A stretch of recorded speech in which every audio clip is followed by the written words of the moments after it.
आज के case studies के इस लेक्चर में आपके समक्ष एक ऐसा जजमेंट रख रहे हैं जिसमें ये स्पष्ट हो जाता है कि अगर आपके ऊपर बकाया है, आपको मेंटेनेंस की राशि बकाया देनी है, आप कई कारणों से, कुछ भी कारण हो सकता है, कई कारणों से या किसी विशेष कारण से आप मेंटेनेंस नहीं देना चाहते, नहीं दे रहे हैं, नहीं दे पा रहे हैं, तो क्या ऐसी परिस्थिति में आपके घर में जो सामान है, क्या उस सामान को, प्रॉपर्टी को कुर्क किया जा सकता है या नहीं किया जाएगा? आज की केस स्टडीज के इस लेक्चर में आपके समक्ष एक ऐसा ही जजमेंट रखेंगे जिसमें कोर्ट ने स्पष्ट किया है कि हर मामले में आपके घर के सामान की कुर्की नहीं होगी।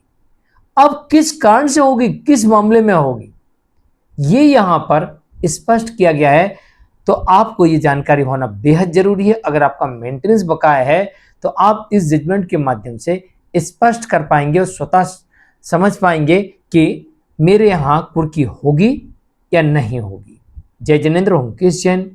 वीडियो को लाइक और शेयर कर दीजिए और इस तरह के जजमेंट्स का पैकेज पाने के लिए जिसमें लगभग आपको 200 जजमेंट्स मिलते हैं या अन्य किसी जानकारी के लिए दिए गए नंबर पर आप हमें संपर्क कर सकते हैं। दरअसल यहां पर एक ऐसा मामला देखने को मिलता है जहां पर यह कहा गया है कि यह कदम जब उठाया जा सकता है। कब? कौन सा कदम? भाई, पति के ऊपर मेंटेनेंस का आदेश हुआ था, मेंटेनेंस का पैसा उसने दिया नहीं, वो पैसा बकाया है। अब पत्नी कहती रिकवरी कराओ, रिकवरी में पति ने दे नहीं पाया या नहीं दे रहा है। अब पत्नी कहती कि इसके घर में जो सामान है, जो प्रॉपर्टी है, जो घर है, वो बेचकर और हमारे पैसे की भरपाई कर दी जाए, हमारे पैसे की भरपाई कर दी जाए, यानी कि इसके जो कुछ इसका चल संपत्ति है उसकी कुर्की की जाए और कुर्क करके उसे बेच दिया जाए और हमारे जो भरण पोषण बकाया है उसकी भरपाई कर दी जाए। अगर पत्नी ऐसा करती है तो कोर्ट ये कहती है कि निर्णीत ऋणी जानबूझकर डिक्री का अनुपालन करने में असफल हो जाता है। जानबूझकर है पैसा लेकिन नहीं देना चाहता।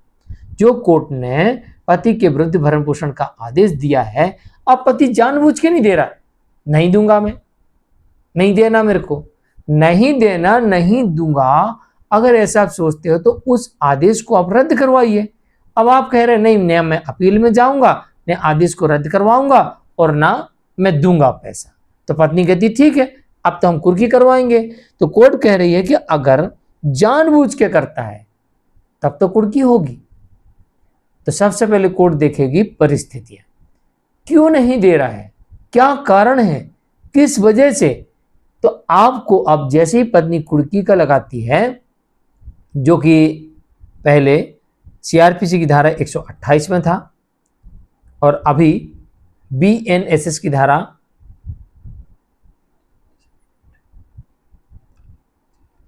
147 में आएगा, है ना। बीएनएसएस की धारा 147 में, जो पहले सीआरपीसी की धारा 128 था कुर्की के लिए। तो यहां पर कुर्की के लिए बात आती है तो पहले देखा जाएगा क्या वास्तविकता में पति जानबूझकर आदेश का पालन नहीं कर रहा है या वास्तविकता में कोई परिस्थिति ऐसी है कि वो नहीं दे सकता, ये देखा जाएगा। आगे कोर्ट ने यह भी कहा इस मामले में कि कहीं ऐसा तो नहीं कि उसके कोई परिवार का सदस्य हो जो नहीं देने दे रहा हो, तो यह भी देखा जाएगा। और साथ में कोर्ट ने यह भी कहा इस मामले में कि अगर ऐसे मामले में कोई ऐसी परिस्थितियां हैं तो यहां पर एक दूसरा तरीका भी अपनाया जा सकता है। वो मिलेगा आपको, यहां दिया हुआ है कि संहिता के आदेश के 21 के अधीन निष्पादन का दूसरा तरीका यह है कि जो पति है और जो उसका ऊपर बकाया है उस अनुपालन के लिए यहां पर यह किया जा सकता है कि ऐसा कोई निर्देश दिया जा सकता है कि ऐसे आदेश में परिस्थितियों के परिवर्तन के साथ संशोधन किया जा सके। यानी कि ऐसा कोई आदेश दिया जा सकता है कि उसमें कोई संशोधन कर दिया जाए कि भाई वो नहीं दे पा रहा है तो चलो थोड़ा थोड़ा करके दे। ऐसा तो नहीं कि उसके पास एक ही घर है, उसी में रह रहा, बाकी कुछ है ही नहीं, तो उस घर में से हाथ पकड़ो, बाहर निकाल दो, घर बेच के उसको पैसा दे दो, ऐसा नहीं। अगर ऐसी परिस्थिति है, कोई विशेष कारण है, तो जो ये आदेश है कुर्की का, इसमें परिवर्तन किया जा सकता है। अब परिवर्तन से मतलब यहां पर यह भी हो सकता है कि उस आदेश को जो पति के ऊपर है वो नहीं दे सकता, तो उसका भरण पोषण की राशि कम कर दी जावे। या फिर ये हो सकता है कि भाई आप कितने साल में दे पाओगे, आपकी ईएमआई टाइप का बना दिया है, हर महीने आप इतना पैसा दो, तो उस आदेश में। या फिर ये भी हो सकता है कि वो दे ही नहीं सकता, तो उस आदेश को रद्द कर दिया जावे। खैर, संशोधन की बात कही, यहां रद्द की बात नहीं कही है, तो संशोधन किया जा सकता है उस आदेश में। तो अब आपको बिल्कुल घबराने की जरूरत नहीं है, कोर्ट के समक्ष परिस्थिति न रखने की जरूरत है। अगर कोई ऐसी परिस्थिति है तो आपके घर की कुर्की नहीं होगी, बशर्ते यहाँ पर आदेश में परिवर्तन कर दिया जाएगा। लेकिन अगर आप जानबूझकर आदेश की अवहेलना कर रहे हैं, नहीं दे रहे हैं, तो फिर आपके यहाँ कुर्की होना तय मानी जा सकती है। जजमेंट आता है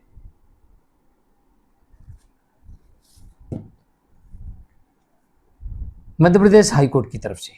तो आज के लिए इतना ही, मिलते हैं एक और केस स्टडीज के एक और लेक्चर में। नमस्कार।